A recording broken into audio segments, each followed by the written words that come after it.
যারা জমে বসেছে, আমার মর্যাদার বয়ান দেওয়ার জন্য যারা জমা হয়ে একত্রিত হয়েছে বসেছে, তোমরা সাক্ষী থাকো, তোমরা হচ্ছে আমার এই বক্তব্যের সাক্ষী। আন্নী কদ গফারতু লাহুম, আমি এদেরকে মাফ করে দিলাম। এই সম্মান আল্লাহ পাক আলেমদেরকে দান করেছেন। নবী করিম সাল্লাল্লাহু আলাইহি সাল্লামের কাছে সাহাবায়ে কেরাম দুই ব্যক্তির বর্ণনা পেশ করলেন, একজন হচ্ছে আবিদ, আরেকজন হচ্ছে আলেম। আবেদ মানে কে? আবেদ মানে সাধারণ মানুষ নন। আবেদ হচ্ছে মানুষদের মধ্যে যিনি সর্বাধিক আল্লাহ পাকের ইবাদত বন্দেগী করেন, নামাজি, পরহেজগার, মুত্তাকি। এরকম একজন আবেদের সাথে একজন আলেমের পার্থক্য কতটুকু সাহাবায়ে কেরাম রাসূলের সামনে পেশ করলেন। নবী করিম সাল্লাল্লাহু আলাইহি সাল্লাম জবাব দিচ্ছেন। বিশ্বনবী দু জাহানের বাদশা ইমামুল মুরসালিন রাহমাতুল লিল আলামিন আলেমদের মর্তবার কথা বলতে গিয়ে বলেন, ফাদলুল আলিমি আলাল আবিদি কাফাদলি আলা আদনাকুম। ও সাহাবীরা, একজন নামাজি পরহেজগার আবেদের উপরে একজন আলেমের মর্তবা ঠিক তেমন তোমরা সাহাবীদের মধ্যে সবচেয়ে নিম্নমানের আদনা সাহাবীর উপরে আমি নবীর মর্যাদা যেমন। আপনার ভাবতে পারেন একজন আলেমের সম্মান কত। আলেমের সম্মানের কথা বলতে গিয়ে আল্লাহ পাক নিজেই কোরআন মাজিদের মধ্যে বলেন, ইয়ারফাইল্লাহু আল্লাযীনা আমানু মিনকুম ওয়াল্লাযীনা উতুল ইলমা দারাজাত। তোমাদের মধ্যে যারা ঈমান এনেছে তাদেরকে, ওয়াল্লাযীনা উতুল ইলমা, যাদেরকে ইলম দান করা হয়েছে, কোরআনের জ্ঞান দান করা হয়েছে, আসমানি ইলম যাকে দান করা হয়েছে, তাদের সম্মান মর্যাদা আমি আল্লাহ রাব্বুল আলামিন আকাশচুম্বী বানায়া দেব। সুবহানাল্লাহ।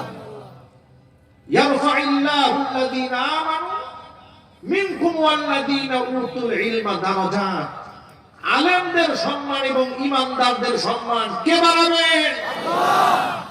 আল্লাহ সুবহানাহু ওয়া তাআলা ঘোষণা করলেন, আলেমদের সম্মান বাড়াবো, ঈমানদারদের সম্মান বাড়িয়ে দেব আমি আল্লাহ। কারণ ইজ্জত দেওয়ার মালিক কে? আল্লাহ। সম্মান দেওয়ার মালিক কে? আল্লাহ। কুলিল্লাহুম্মা মালিকাল মুলকি তুতিল মুলকা মান তাশা ওয়া তানজিউল মুলকা মিম্মান তাশা ওয়া তুইজ্জু মান তাশা ওয়া তুযিল্লু মান তাশা বিয়াদিকাল খায়র।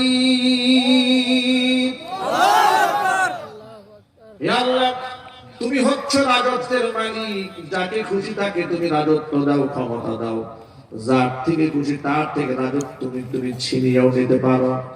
তুইজ্জু মান তাশা ওয়া তুযিল্লু মান তাশা, যাকে খুশি আল্লাহ তুমি সম্মান দাও, যার থেকে খুশি তার কাছ থেকে সম্মান তুমি ছিনিয়ে নাও। ভাইরা আমার, আপনারা বলেন সম্মান দেওয়ার মালিক কে? আল্লাহ। আল্লাহ পাক অন্য আয়াতের মধ্যে বলেন, মান কানা ইউরিদুল ইজ্জাতা ফালিল্লাহিল ইজ্জাতু জামিআ।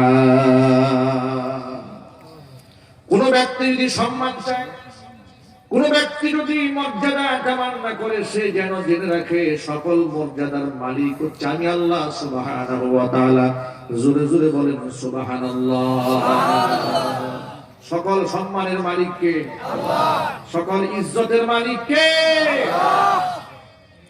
এরপরে কোরআন মাজিদ আল্লাহ সুবহানাহু ওয়া তাআলা আলাদা করে মুমিন মুসলমানের সম্মানের কথা বলতে গিয়ে আল্লাহ সুবহানাহু ওয়া তাআলা বলেন, লক্ষ্য করেন কোরআন মাজিদ আল্লাহ পাক বলছেন, ওয়ালিল্লাহিল ইজ্জাতু ওয়া লিরাসূলিহি ওয়া লিল মুমিনিনা ওয়ালাকিন্নাল মুনাফিকিনা লা ইয়াফকাহুন।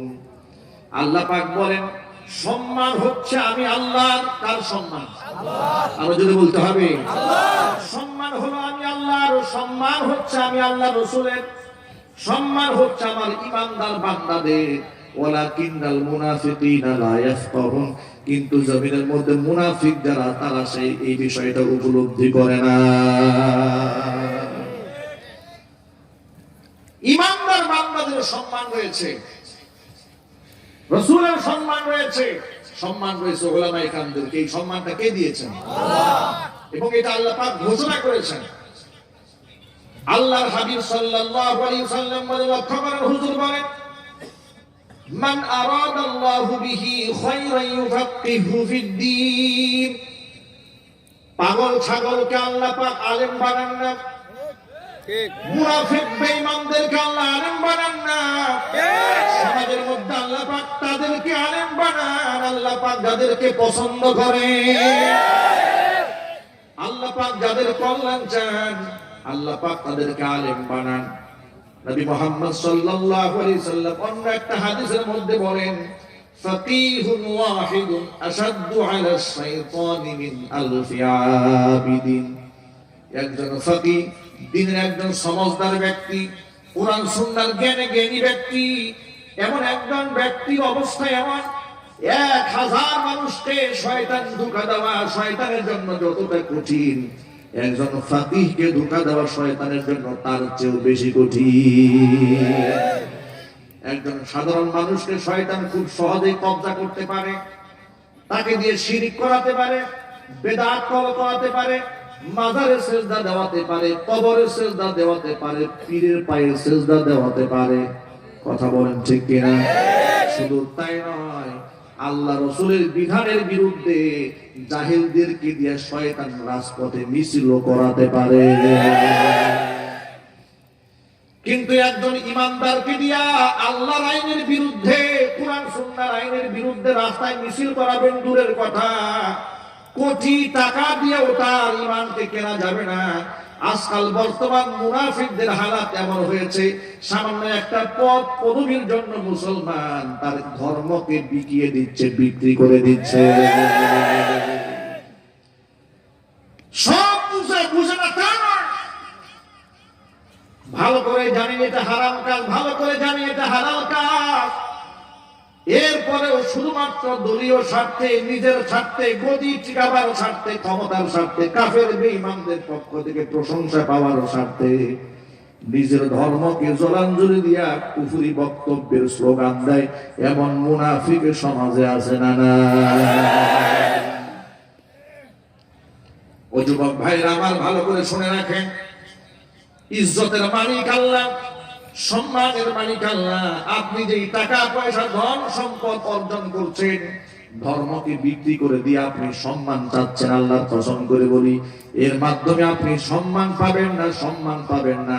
ইসলামকে আঘাত যারা করেছে, আল্লাহকে যারা গালি দিয়েছে, ধর্মের বিরুদ্ধে যত বড় নেতা, যত বড় কর্মী, যত বড় শক্তিশালী ব্যক্তি অবস্থান নিয়েছে, জমিন থেকে আল্লাহ পাক তাকে জুতা পিটা করে বিদায় করে দিয়েছে। ও প্রিয় ভাইয়েরা আমার, কুরআন মাজিদ আল্লাহ রাব্বুল আলামিন বলেন, এই কথাটা মুনাফিকরা বুঝে না। ইজ্জত দেওয়ার মালিক কে? আল্লাহ। সম্মান দেওয়ার মালিক কে? আল্লাহ। ওরা আমার আলেমের সম্মান নিয়ে খেলে, ওরা আমার আলেমদেরকে খেলার জন্য ডাকে। কথা বলেন। এবার কোরআন শরীফ আল্লাহ কি বলেন শোনেন।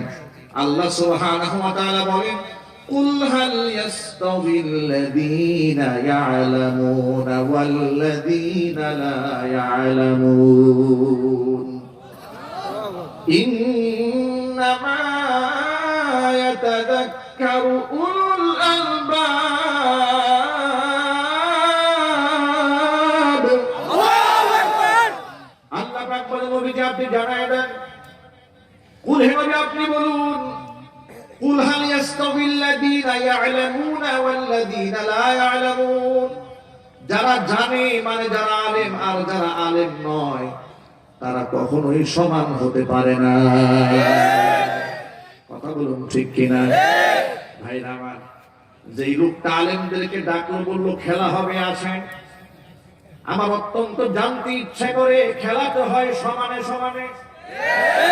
কথা বলেন না কেন? খেলা হয় সমানে সমানে, প্লেয়ার থাকতে হবে সমান সমান। কিন্তু কোরআন তো আল্লাহ বলে দিয়েছেন যারা আলেম আর যারা আলেম না তারা কখনোই সমান হতে পারে না। যারা আলেম তাদের সম্মান আকাশ চুম্বি, যারা জাহেল 1,00,000 জাহেল মিলে আলেমের একটা জুতার সমান হবে না।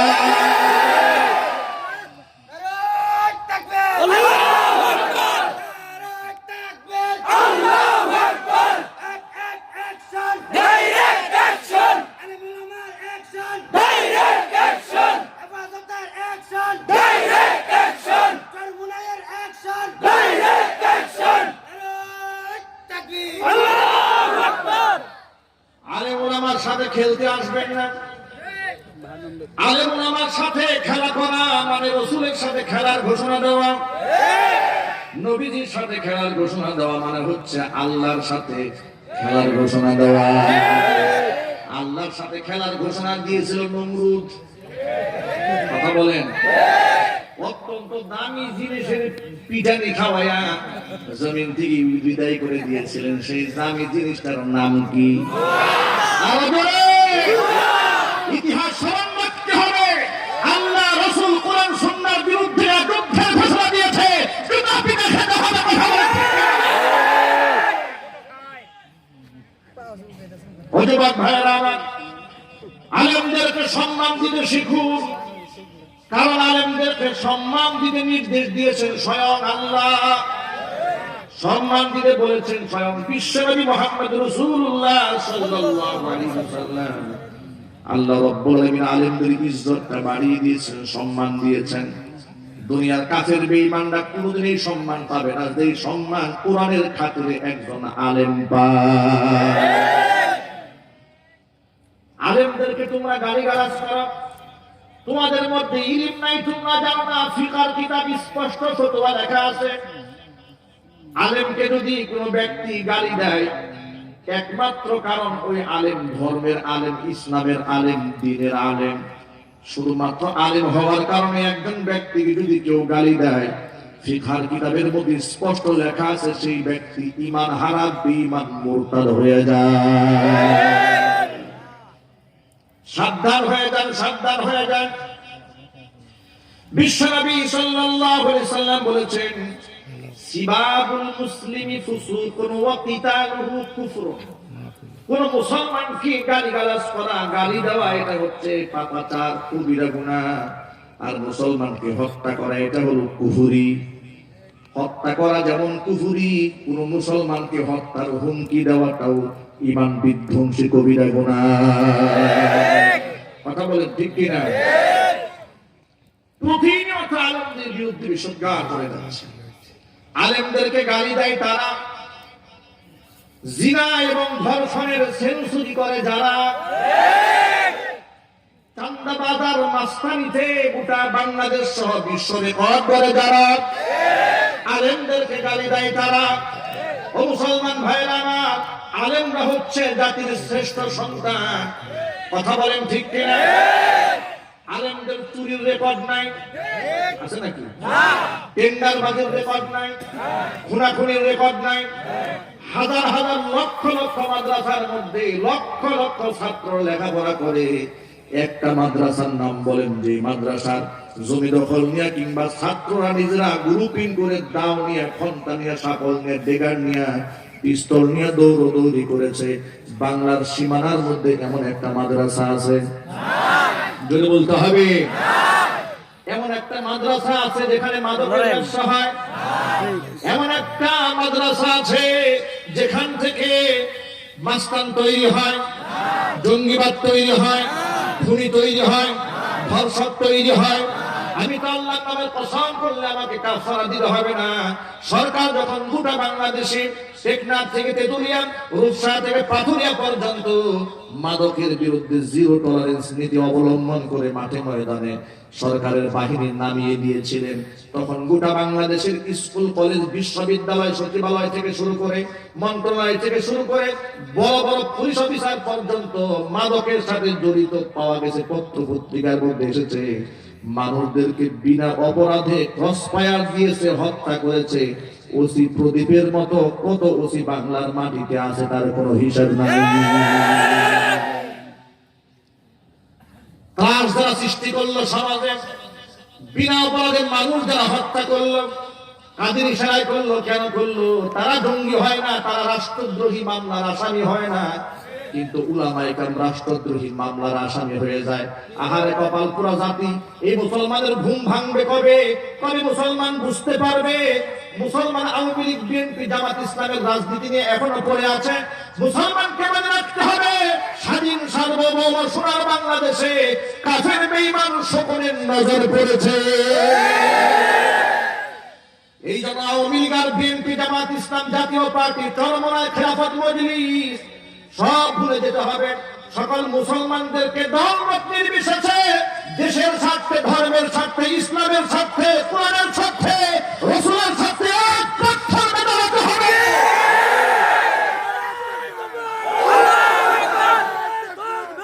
আল্লাহু আকবার! ইসলামের শত্রুরা হুঁশিয়ার সাবধান!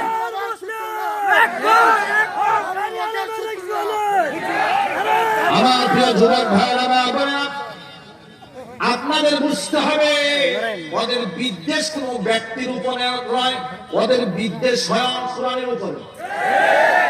আমি আপনাদের সামনে প্রমাণ করে দেব ওদের বিদ্বেষ আল্লামা মামুনুল হক সাহেবের বিরুদ্ধে নয়, ওদের বিদ্বেষ ফয়জুল করিম দামাত বরকাতুহুমের বিরুদ্ধে নয়, ওদের বিদ্বেষ চরমনায়ের পীর সাহেবের বিরুদ্ধে নয়, ওদের বিদ্বেষটা বাবুনগরের বিরুদ্ধে নয়, ওদের বিদ্বেষ আল্লাহ পাকের কোরআন এবং তার বিধানের বিরুদ্ধে।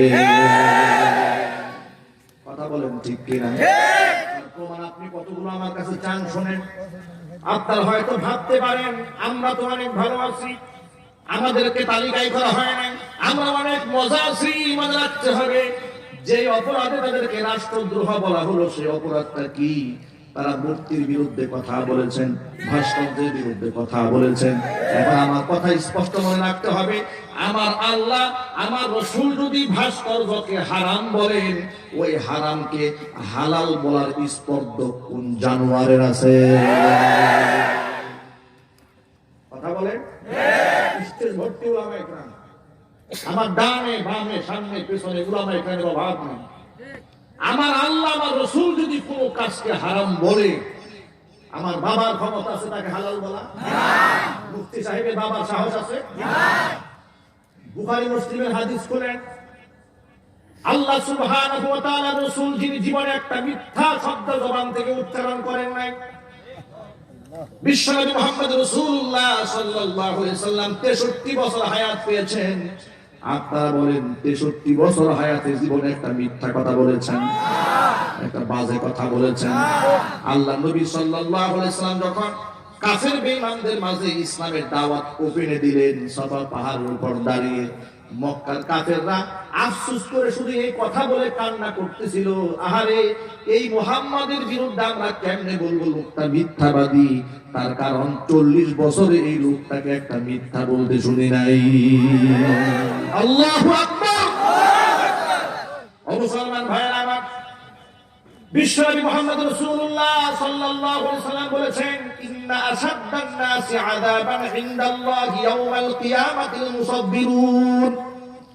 কিয়ামতের মাঠে জাহান্নামে যাদের সাজা সবচেয়ে বেশি দেওয়া হবে, তাদের মধ্যে অন্যতম ওই সমস্ত ব্যক্তি যারা এই দুনিয়ার মধ্যে প্রাণীর ছবি অঙ্কন করেছে, যারা ভাস্কর বানিয়েছে, যারা ভাস্কর্য বানিয়েছে, মূর্তি যারা বানিয়েছে, ছবি যারা আঁকিয়েছে, ওই সমস্ত ব্যক্তিদেরকে জাহান্নামের মধ্যে চূড়ান্ত পর্যায়ে শাস্তি দেওয়া হবে।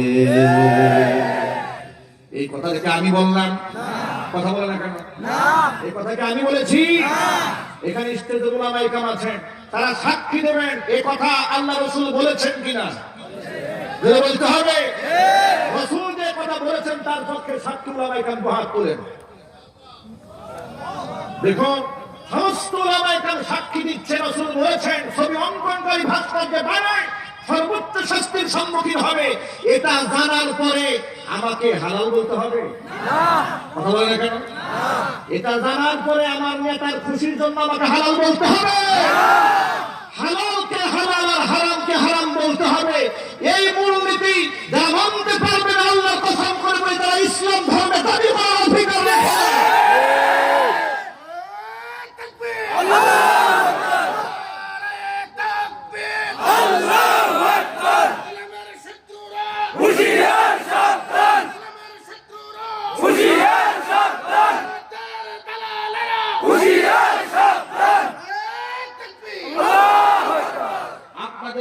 ফিকহের একটা মূলনীতি বলে দেই, মনে রাখবেন মৃত্যু পর্যন্ত। একটা মূলনীতি আপনাদেরকে বলে দেই, কোন ব্যক্তি যদি ইসলামের কোন বিধানকে না মানে, যে বিষয়টা ফরজ কিংবা ওয়াজিব, যদি সেই ব্যক্তি না মানে, তাহলে সে কাফের হবে না, সে হবে ফাসিক। কি হবে? আমি মূলনীতি ভুল বললে আমার ডান পাশে মুফতি সাহেব বসে আছে, এখানে উলামায়ে কেরাম আছে। ফিকহের মূলনীতি হচ্ছে, কোন ব্যক্তি যদি শরীয়তের ফরজ বিধানকে, ওয়াজিব বিধানকে লঙ্ঘন করে, অস্বীকার করে না, লঙ্ঘন করে, মানে না, আমল করে না, তাহলে সেই ব্যক্তি কি হবে? ফাসিক হবে, কবিরা গুনাহগার হবে, কাফের হবে না। কিন্তু কোন ব্যক্তি যদি ইসলামের কোন বিধানকে অস্বীকার করে কিংবা ইসলামের নির্দেশিত জায়েজ বিষয়কে হালাল মনে করে, হারামকে হালাল মনে করে কিংবা হারামকে হালাল মনে করে, এমন বিশ্বাস যদি লালন করে, তাহলে সেই ব্যক্তি বেঈমান মুরতাদ হয়ে যাবে। কথা কি বুঝাতে পেরেছে? উদাহরণ দিয়ে বলি, যেমন দাড়ি রাখাটা ওয়াজিব, দাড়ি রাখা ওয়াজিব। কোন ব্যক্তি যদি শয়তানের ওয়াসওয়াসায় পড়ে দাড়ি না রাখে, সে কাফের হবে না। কিন্তু ফুকাহায়ে কেরাম সবাই বলেছেন সে ফাসিক হবে, কবিরা গুনাহগার হবে, তাকে তওবা করতে হবে। তওবা ছাড়া যদি সে মারা যায়, একটা গুনাহের জন্য ৭,০০০ বছর জাহান্নামের আগুনে পুড়তে হবে। ফুকাহায়ে কেরামের এই ঘোষণা যে কবিরা গুনাহের জন্য তওবা জরুরি, সগীরা গুনাহের জন্য তওবা জরুরি নয়। কারণ সগীরা গুনাহ আমলের মাধ্যমে আল্লাহ সুবহানাহু ওয়া তাআলা মাফ করে দেন। ফর এক্সাম্পল বলি আপনাদেরকে, শোনেন, কোন মুসলমান যখন নামাজ পড়ার জন্য ওযু করে, এই হাত যখন মুসলমান ধৌত করে, হাত দিয়ে যত সগীরা গুনাহ করেছে, ওযুর পানির সাথে হাতের যখন ধৌত করে, ওযুর পানির সাথে হাত দিয়ে যত গুনাহ করেছে, আল্লাহ সুবহানাহু ওয়া তাআলা পরিষ্কার করে দেয়। মুখমণ্ডল যখন ধৌত করে, এই চোখ দিয়া মুখ দিয়া যত সগীরা গুনাহ করেছে, ওযুর পানির সাথে দিয়ে চলে যায়। পা যখন ধৌত করে, ওযুর পানির সাথে পা থেকে যখন পানি বয়ে পড়ে যায়, সগীরা গুনাহগুলো পা থেকে জোরে জোরে পড়ে যায়। জোরে জোরে বলেন সুবহানাল্লাহ। কিন্তু গুনাহে কবিরা যেগুলা, এই সমস্ত কবিরা গুনাহ তওবা ছাড়া মাফ হয় না। তওবা করলে আল্লাহ এমন ভাবে নিষ্পাপ বানিয়ে দেন। বিশ্বনবী সাল্লাল্লাহু আলাইহি ওয়াসাল্লাম বলেছেন, আত-তাইবু মিনাদ যামবি কামান লা যামবা লা। কোন ব্যক্তি যদি খাস দিয়ে আল্লাহর কাছে তওবা করে, আল্লাহর কাছে কান্নাকাটি করে, রব্বুল আলামিন, গুনার সাগরে হাবুডুবু খেয়েছি, তুমি আমার রব, তুমি আর ছাড়া আমাকে কেউ মাফ করতে পারবে না, এমন ভাবে রুনাজারি করে বান্দা যদি কান্দে, আল্লাহর হাবিব বলেন তওবা আল্লাহর কাছে এমন ভাবে মঞ্জুর হয়ে যায়, তার আমলনামার মধ্যে কোনো গুনাহই থাকে না। আল্লাহ পাক নিরাশ হতে নিষেধ করেছেন। আল্লাহ পাক বলেন, কুল ইয়া ইবাদিয়াল্লাযীনা আসরাফু আলা আনফুসিহিম লা তাকনাতু মির রাহমাতিল্লাহ। ও আমার বান্দারা, যারা কবিরা গুনাহ করে নিজের উপর জুলুম করেছো, লা তাকনাতু মির রাহমাতিল্লাহ, আমি আল্লাহর রহমত থেকে নিরাশ হও না, আমি আল্লাহর দিকে ফিরে আসো। আমি আল্লাহ হচ্ছি সেই মহান সত্তা, তওবা করলে যিনি সব গুনাহ মাফ করে দেই। প্রিয় ভাইরা আমার, যত মানুষ এখানে আমরা এসেছি, আমাদের সবার জীবনের সগীরা কবিরা কিছু না কিছু কম বেশি গুনাহ আছে না নাই? আরো জোরে বলেন। আপনারা হয়তো ভাবতে পারেন যে আলেমদের গায়ে কোনো গুনাহ নাই। অবশ্য আলেমরাও মানুষ। দুনিয়াতে একমাত্র আম্বিয়া আলাইহিমুস সালাতু ওয়াস সালাম ছিলেন বেগুনাহ মাসুম। এছাড়া পৃথিবীতে যত মানুষ আছেন সমস্ত মানুষের গুনাহগার। কুল্লু বানি আদম খাত্তাউন ওয়া খায়রুল খাত্তাইনা আত-তাওয়াবুন। কিন্তু গুনাহগার মানুষের মধ্যে শ্রেষ্ঠ মানুষ তারা যারা তওবা করে আল্লাহর দিকে ফিরে আসে। ভুল যারা করে তারা মানুষ। মানুষের আরবি হচ্ছে ইনসান। আরবি কি? ইনসান। ইনসান হচ্ছে মানুষ, নিসিয়ান হচ্ছে তার মূল ধাতু। মানুষের মূল প্রতিপাদ্য বিষয়টা হচ্ছে মানুষ ভুল করবে, কিন্তু যারা ভুল করে তওবা করে ফিরে আসে তারা হচ্ছে আল্লাহ পাকের শ্রেষ্ঠ মাহবুব বান্দা। যারা ভুল করে ভুলের উপর অটল থাকে এরা হচ্ছে শয়তান। এরা কি যদি বলতে হবে? এরা কি? এরা হচ্ছে শয়তান। আদম আলাইহিস সালাতু ওয়াস সালামকে যখন আল্লাহ সিজদা করতে বলেছিলেন ফেরেশতাদেরকে, সকলেই সিজদা করেছিল, মাঝখান থেকে আজাজিল সিজদা করেনি। ভুলের উপর অটল ছিল, অদ্যাবধি ভুলের উপর অটল থাকার কারণে সে হচ্ছে শয়তান। কথা বলুন ঠিক কিনা? ইতিহাস আপনারা শুনেছেন, 101টা খুন করার পরেও তওবা করার কারণে আল্লাহ পাক তাকে মাফ করে দিয়েছেন। সুবহানাল্লাহ বলেন।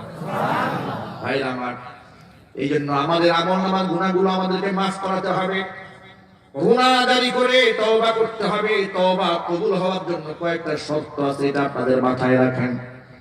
1 নাম্বার হচ্ছে যে গুনাহ বান্দা করেছে তাৎক্ষণিক সেই গুনাহকে ছেড়ে দিতে হবে। যত যুবক ভাইরা এখানে এসেছেন, মুখের মধ্যে দাড়ি, ইবাদতটা বড় গুরুত্বপূর্ণ ইবাদত, এটা হেলাই খেলাই ছেড়ে দেওয়ার মতো ইবাদত না। অনেক ভাইরা এটাকে সুন্নত মনে করে অবহেলা করে, আছে না নাই? জোরে বলেন। ও মুসলমান ভাইরা আমার, বিশ্বাস করেন আল্লাহর নবী সাল্লাল্লাহু আলাইহি সাল্লাম দাড়ির ব্যাপারে হুকুম করেছেন, ফোর্স করেছেন। এই জন্য দাড়ি রাখা, ফুকাহায়ে কেরামের ভাষায় দাড়ি রাখা হচ্ছে ওয়াজিব। দাড়ি অবশ্যই রাখতে হবে। এই দাড়ি যে ব্যক্তি কাটে সে হলো ফাসিক। আমরা ফাসিক হয়ে মরতে চাই না। আল্লাহ নবীর সুন্নাতকে সমাজে জিন্দা করে কিয়ামতের মাঠে নবীর আশিক হইয়া হুজুরের সুপারিশ পেতে চাই। রাজি আছেন কারা কারা? ইনশাআল্লাহ। আলহামদুলিল্লাহ। ভালো করে হাত তোলেন। আল্লাহ পাক যেন আমাদের হাতকে কবুল করে নেন। আমিন। সকলেই বলুন আল্লাহুম্মা আমিন। আল্লাহুম্মা আমিন। ভাইরা হাত নামান। ছোট্ট একটা কথা বলে নেই, তওবা তো আমরা করব, তওবা কবুল হওয়ার জন্য শর্তগুলো বলতেছিলাম। যে গুনাহ বান্দা করেছে তাৎক্ষণিকভাবে সেই গুনাহকে ছেড়ে দিতে হবে, এটা হলো 1 নাম্বার শর্ত। 2 নাম্বার হচ্ছে ঘটে যাওয়া গুনাহের জন্য আন্তরিকভাবে লজ্জিত হতে হবে, 2 নাম্বার। 3 নাম্বার হচ্ছে ভবিষ্যতে সেই গুনাহ আর করব না বলে দৃঢ় প্রত্যয় গ্রহণ করতে হবে।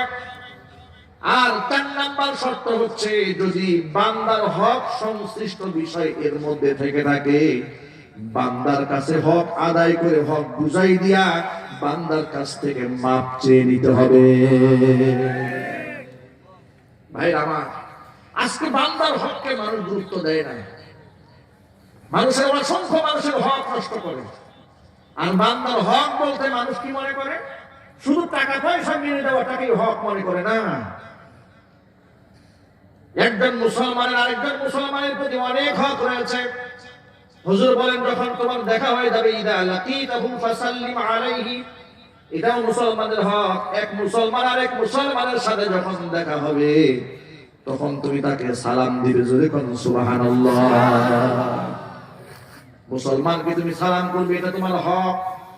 মুসলমান যদি আলহামদুলিল্লাহ বলে তাহলে তার জবাবে তুমি বলবা ইয়ারহামুকাল্লাহ, এটা তোমার হক।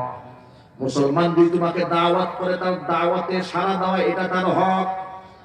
তোমার একজন ভাই মুসলমান যদি অসুস্থ হয়ে যায় তাকে দেখতে যাবে, এটা তার হক, তার পাওনা। কোন মুসলমান ভাই যদি মারা যায় তার জানাজার নামাজের মধ্যে অংশগ্রহণ করা, এটা তার প্রাপ্য অধিকার। এই হকগুলো পালন করবেন। বিশ্বনবী সাল্লাল্লাহু আলাইহি ওয়াসাল্লাম সালামের গুরুত্ব দিতে দিতে এত বেশি দিয়েছে, আল্লাহর হাবিব বলেন, সাল্লিম আলা মান তারিফ ওয়া মান লাম তারিফ, তুমি যাকে চেনো তাকেও সালাম দাও, যাকে চেনো না তাকেও সালাম দাও। হুজুর বলেন, শুধু সালাম দিবে তাই নয়, আফসুস সালাম, মানুষের সমাজের মধ্যে সালামের প্রচার এবং প্রসার ঘটায় দাও। ও আতইমুত তাআম, মানুষদেরকে খাবার খাওয়াও। 3 নাম্বার রাসূল বলেন, ওয়াসাল্লু ওয়ান নাসু নিয়াম। হুজুর 3টা আমল বলে দিলেন। 1 নাম্বার হচ্ছে আফসুস সালাম, সমাজের মধ্যে সালামের প্রচার এবং প্রসার ঘটায় দাও। ভাইরা আমার, সালাম একজনকে সালাম দেওয়ার নাম প্রচার করা না। প্রচার প্রসার কাকে বলে? একটা মাহফিল হয়, একটা অনুষ্ঠান হয়, রাস্তাঘাটে বারংবার মাইকে এলান করতে থাকে, এক শব্দ বারবার বারবার উচ্চারণ করতে হয়, এটাকে বলা হয় এলান, এটাকে বলা হয় প্রচার এবং প্রসার। ঠিক কিনা? হুজুর বলেছেন সালামের প্রচার করো, সালামের প্রসার ঘটাও। সালাম পাওয়ার অপেক্ষায় থেকো না। আজকে তো আমাদের মধ্যে অহংকার ঢুকে গেছে, আমরা সবাই পাটা লম্বা করে দিয়ে থাকি যে আমাকে সবাই সালাম দিবে, আমি হলাম অফিসার সাহেব। কথা বলেন ঠিক কিনা? অফিসার সাহেব তার অধীনস্থ কর্মচারীদেরকে সালাম দিতে চায় না, অহংকার পেয়ে বসেছে। হুজুরে তার মুক্তাদিকে অনেক ক্ষেত্রে সালাম দিতে চায় না, অপেক্ষায় থাকে আমি হলাম হুজুর, উনি আমাকে সালাম দেবেন, অপেক্ষায় থাকে। ভাইরা, চেয়ারম্যান সাহেব, এমপি সাহেব, মন্ত্রী সাহেব অপেক্ষায় থাকে অনেক ক্ষেত্রে যে আমি হলাম লিডার, আমি হলাম নেতা, সবাই আমাকে সালাম দেবে আর আমি হাত তুলে একটু খালি এরকম কথা বল ঠিক কিনা? তারা মনে করেন আমাদের বিরাট মর্যাদা। আপনারা বলেন আমার রাসূলের চেয়ে বেশি সম্মানিত পৃথিবীতে কেউ আছে? ভবিষ্যতে হবে। সেই নবীজি বলেন, মান বাদা বিস সালাম ফাকাদ বারিআ মিনাল কিবরি, যেই ব্যক্তি আগে সালাম দেয় ওই ব্যক্তি অহংকার থেকে মুক্ত হয়ে যায়। এই জন্য আগে আগে সালাম দিতে চাই। রাজি আছেন কারা কারা? দোয়া করতে চাই, আল্লাহ পাক যেন কবুল করেন। জয় করেন আল্লাহুম্মা আমিন। এক নাম্বার কাজ হচ্ছে আফসুস সালাম, সালামের প্রচার ঘটাবেন। দুই নাম্বার কাজ হচ্ছে ওয়া আতইমুত তাআম, মানুষদেরকে খাবার খাওয়াবেন। এটা বড় দামি ইবাদত। অনেক ভাইদেরকে আমি দেখেছি নিজেদেরকে খুব চালাক মনে করে, ৫-৭ জন মিলে হোটেলে যদি খেতে যায়, নিজে তাড়াতাড়ি খানা শেষে আগে হোটেল থেকে বের হয়ে যায়। কথা বলেন ঠিক কিনা? খাবার খেয়ে দেখায় দেয় যিনি বিল করবে ওই জোনাকে ধরাই দিয়ে, এরপরে বের হয়ে এসে মজাক করে বলতে থাকে দিয়েছি আজকে ধরাই। বিরাট কাম করেছে, নিজেকে খুব চালাক মনে করে, আর যে লোকটা বিল দিচ্ছে সে তাকে বোকা মনে করে।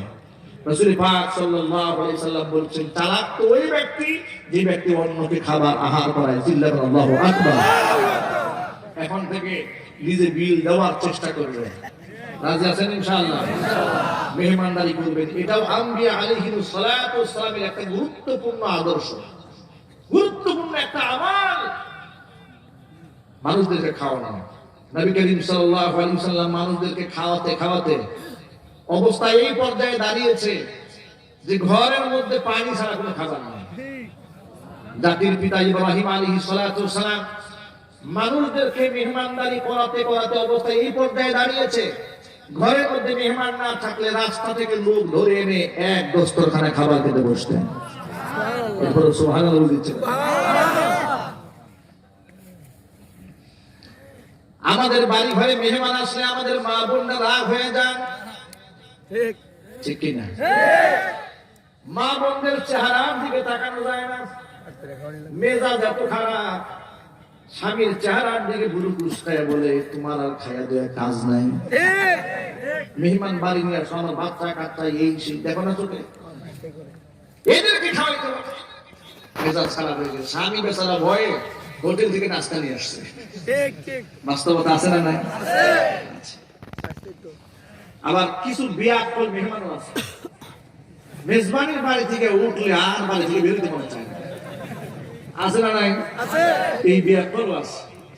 আল্লাহ সুবহানাহু ওয়া তাআলা উভয়কে হেদায়েত দান করেন। আমিন। একটা হাদিস আপনাদেরকে শোনাই।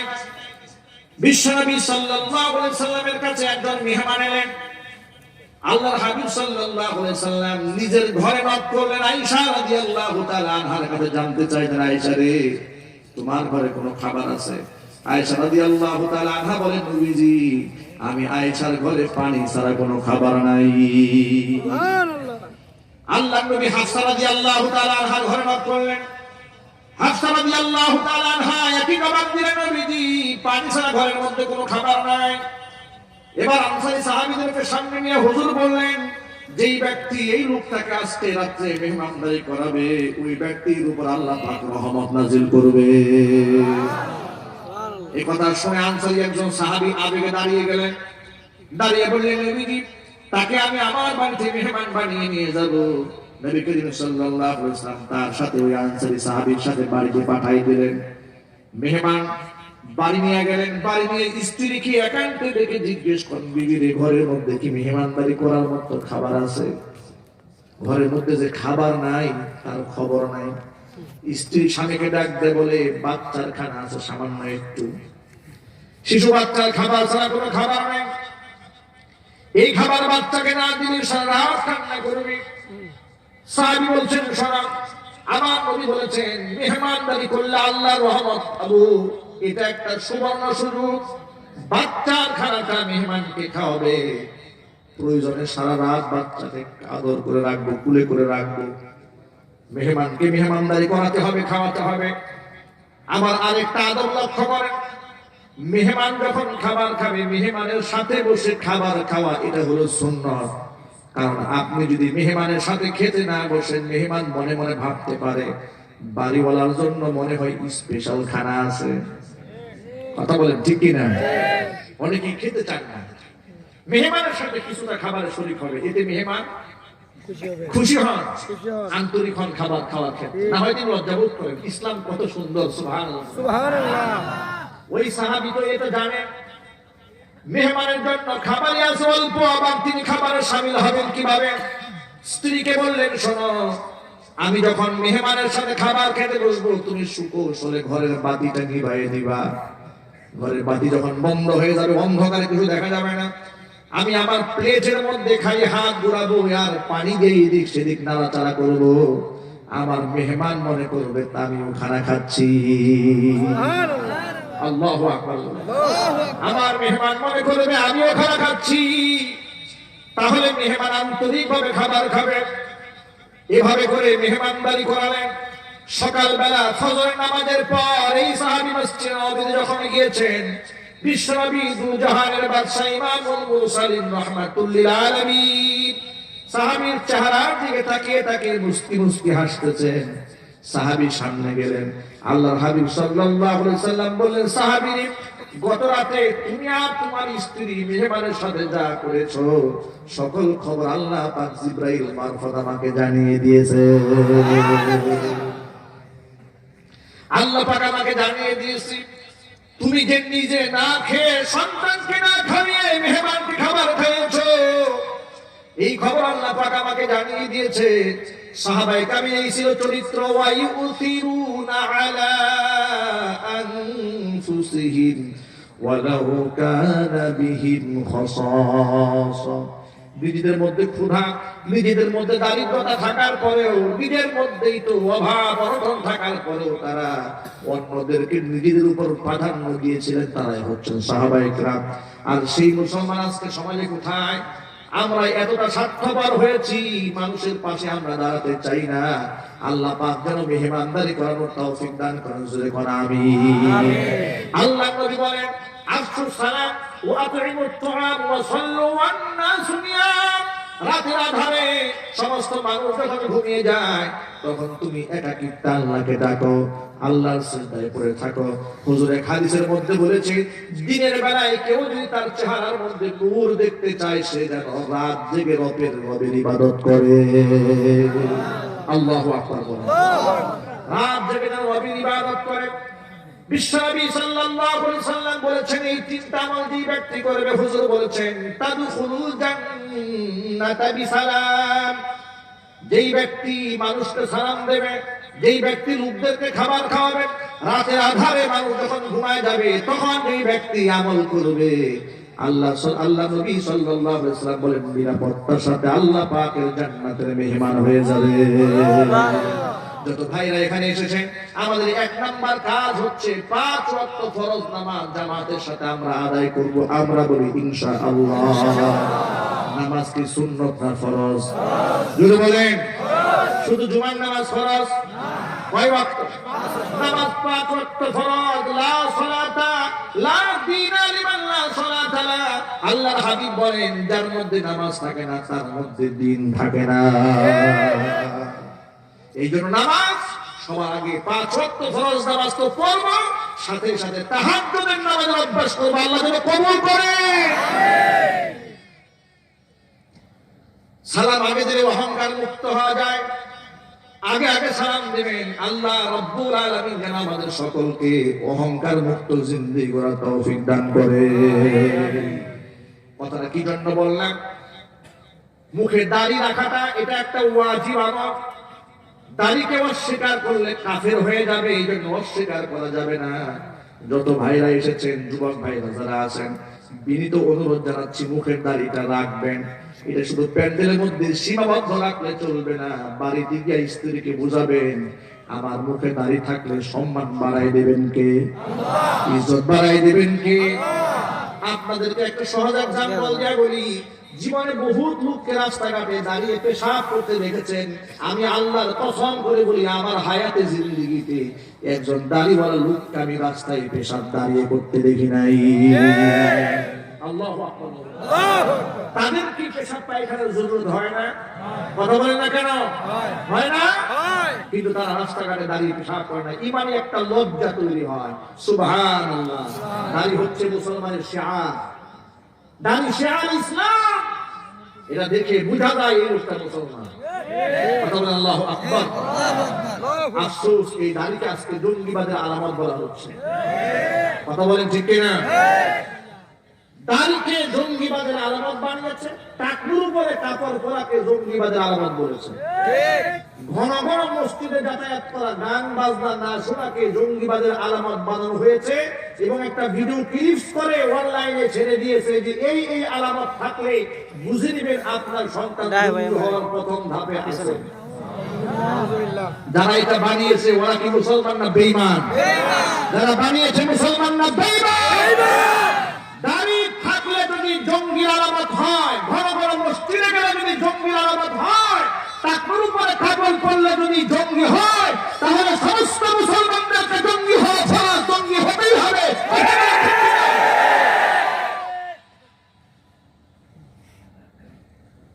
ভাই আমার, আমি আগেই বলেছি, ওরা শুধুমাত্র কয়েকজন আলেমের বিরুদ্ধাচরণ করে তা নয়, ওরা কয়েকজন আলেমকে টার্গেট নিয়েছে। তার কারণ তাদের হুঙ্কারে, তাদের গর্জনে মুসলমানদের ঈমান জাগ্রত হয়ে যায়।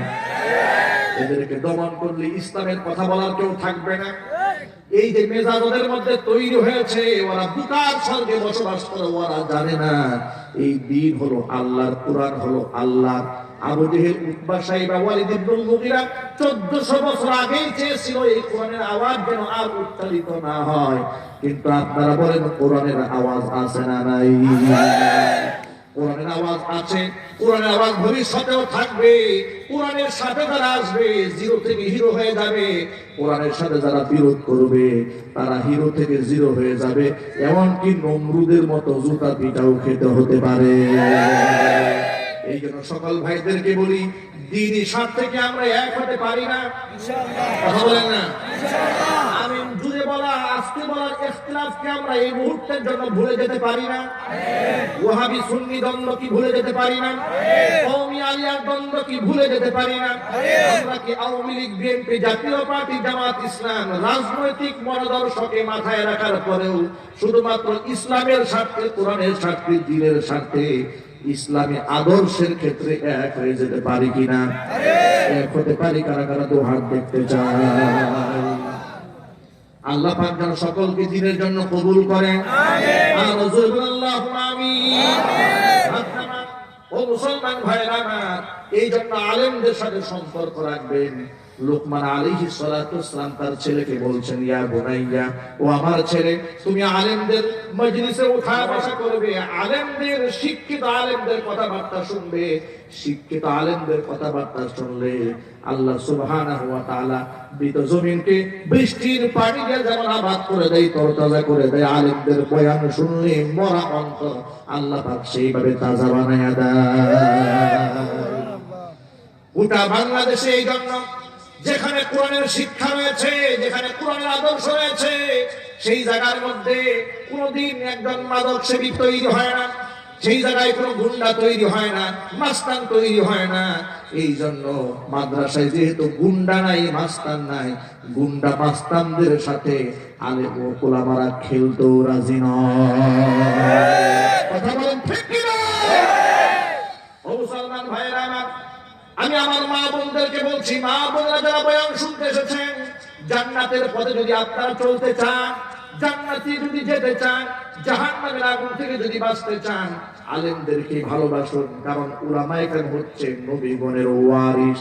আরেক মুনাফিক বাংলাদেশে বলেছে, পত্র পত্রিকায় দেখেছেন, মিডিয়াতে প্রচারিত হয়েছে, আলেমদের নাকি ফতোয়া দেওয়ার অধিকার নাই।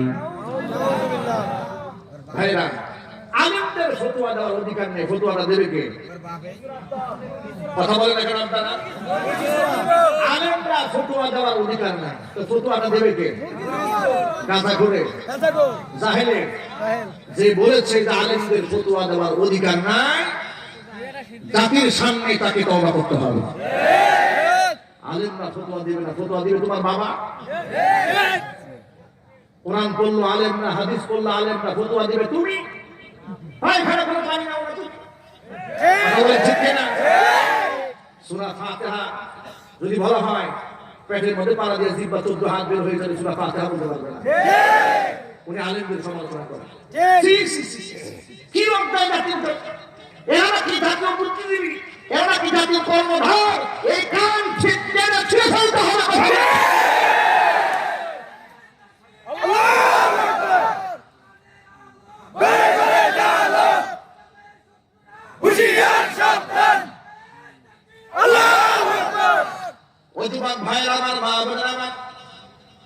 এই জন্য আলেমদেরকে সম্মান করবো, কারণ আলেমগণ নবীগণের ওয়ারিস। কুরআন মাজিদ আল্লাহ পাক বলেন, ইন্নামা ইয়াখশাল্লাহা মিন ইবাদিহিল উলামা।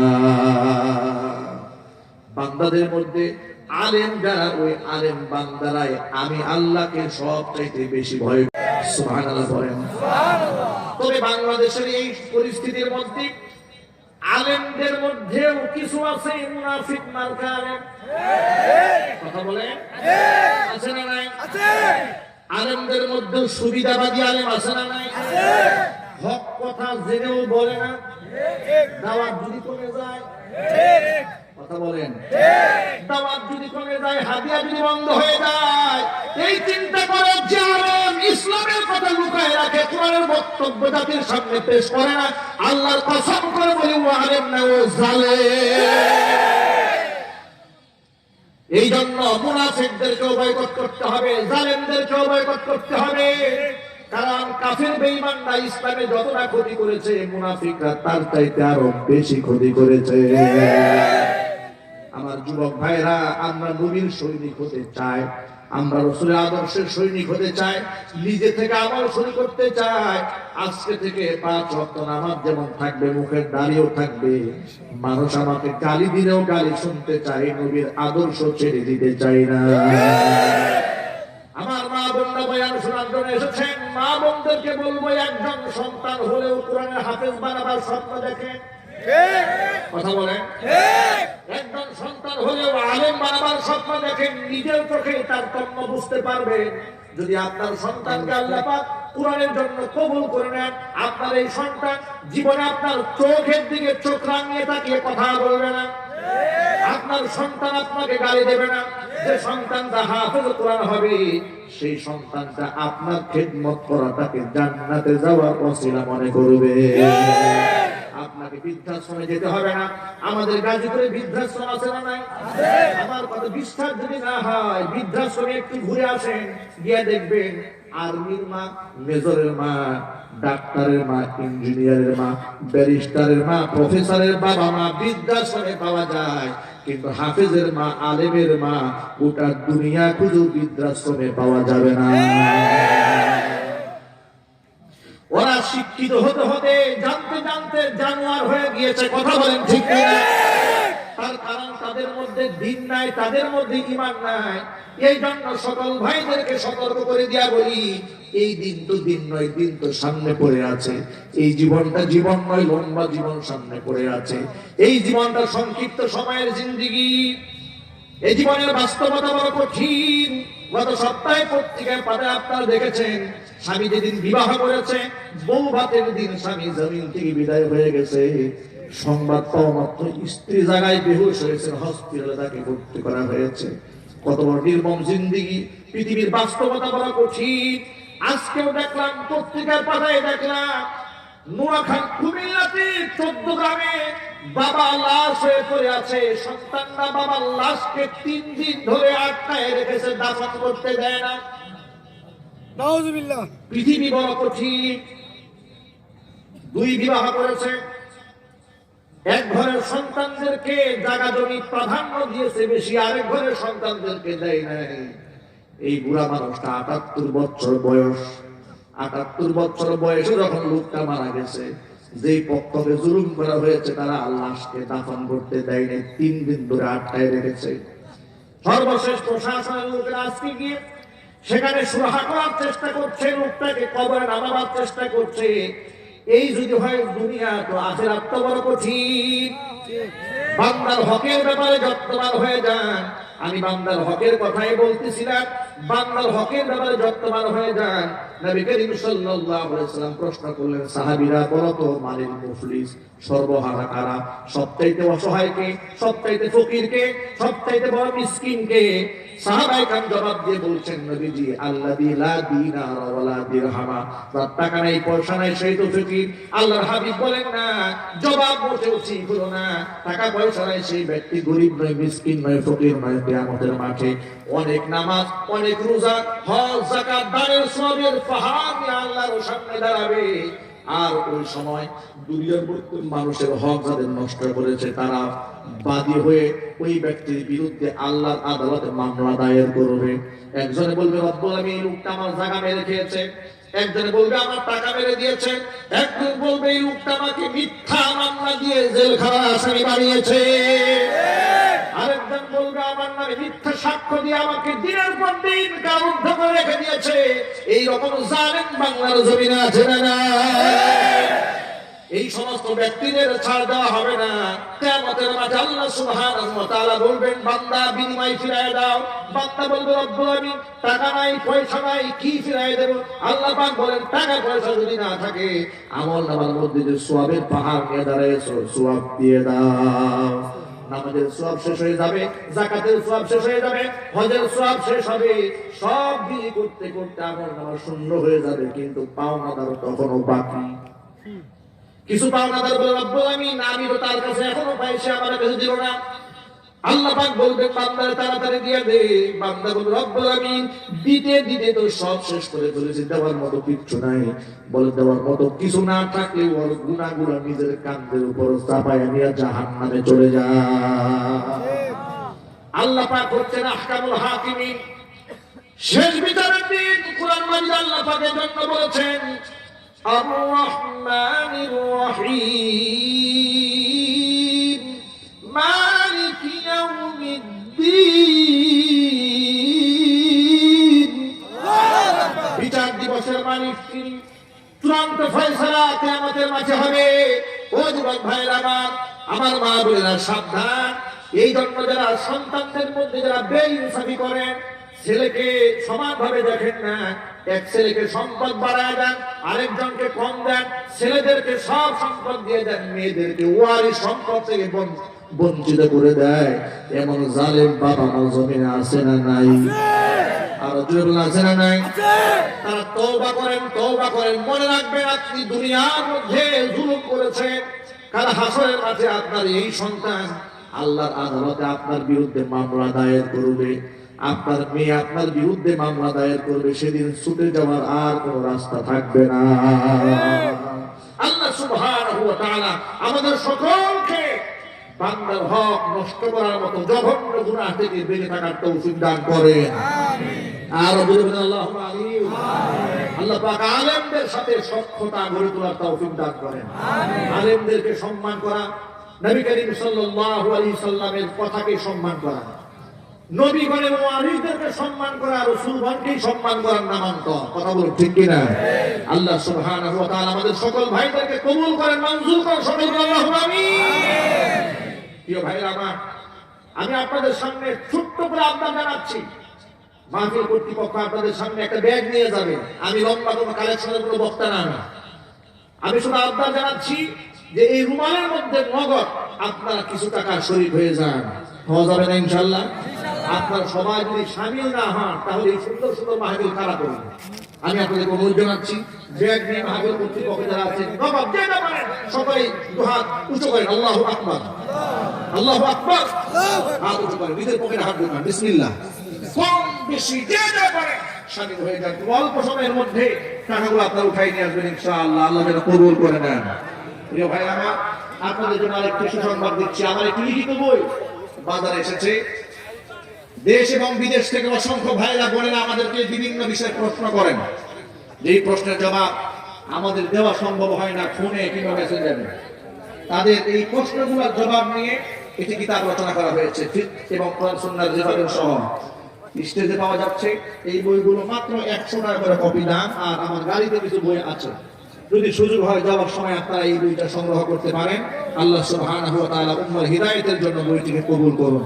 সকলে জোরে বলুন আল্লাহুম্মা আমিন। আল্লাহু আকবার, আল্লাহু আকবার।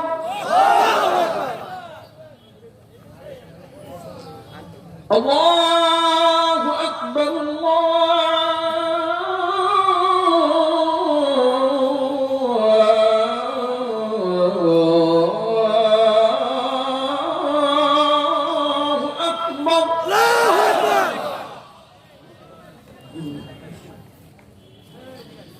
আশহাদু আল্লা ইলাহা ইল্লাল্লাহ।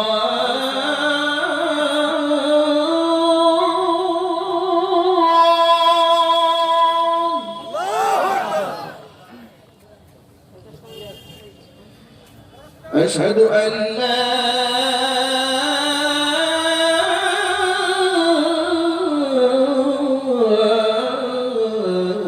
إله إلا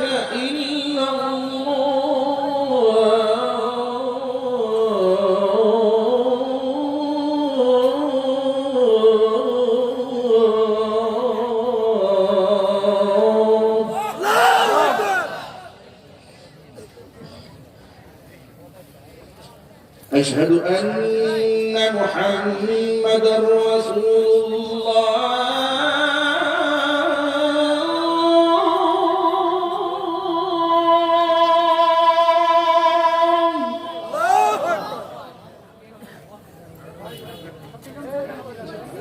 أشهد أن محمدا رسول الله.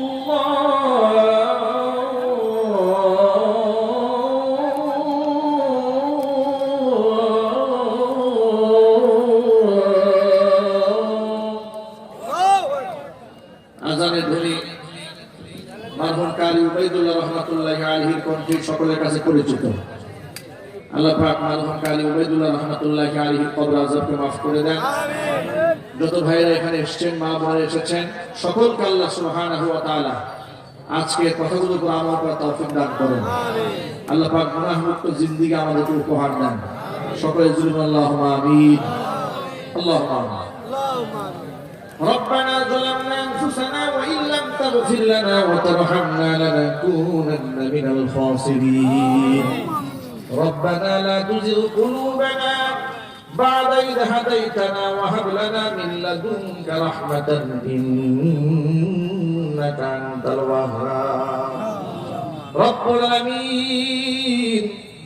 গভীর রাত, শীতের রজনীতি, প্রচন্ড শীতের ভেতরে লম্বা সময় কোরআন সুন্নাহ নিয়ে আলোচনা করে তোমার শাহী দরবারে বড় আশা নিয়ে হাত দুখানা বাড়িয়ে দিয়েছি। মেহেরবানি করে আলোচনার ভুল বিয়াদবি ক্ষমা করে সওয়াবের হাদিয়াটুকু কবুল করে মঞ্জুর করে সোনার মদিনায় নবী পাকের রওজা মুবারকে পৌঁছে দাও। তাম পৃথিবীর মাটির নিচে যত মুমিন মুমিনাত মুসলিমিন মুসলিমাত যারা বিদায় হয়ে চলে গেছেন তাদের আরওয়াহের উপর সওয়াবের হাদিয়াগুলো পৌঁছে দাও। আমাদের মা বাপ যাদের দুনিয়ার জমিন থেকে চলে গেছেন, মা বাবার কবরগুলোকে জান্নাতের টুকরায় পরিণত করে দাও। আত্মীয় স্বজন যারা অন্ধকার কবরে চলে গেছেন, কবর আযাবকে মাফ করে দাও।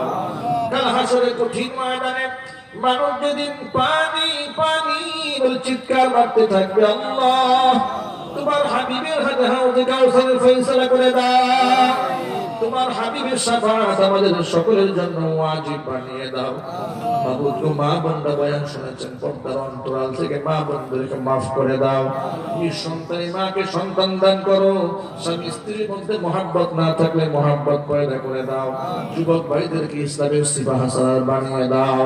বৃদ্ধ বাবাদের নিয়ে খায়াত দারাজ করে দাও, উলামায়ে কেরামের খিদমতের ওয়াসাত আল্লাহ বৃদ্ধি করে দাও, তাদের প্রতিষ্ঠানগুলো কবুল করে নাও।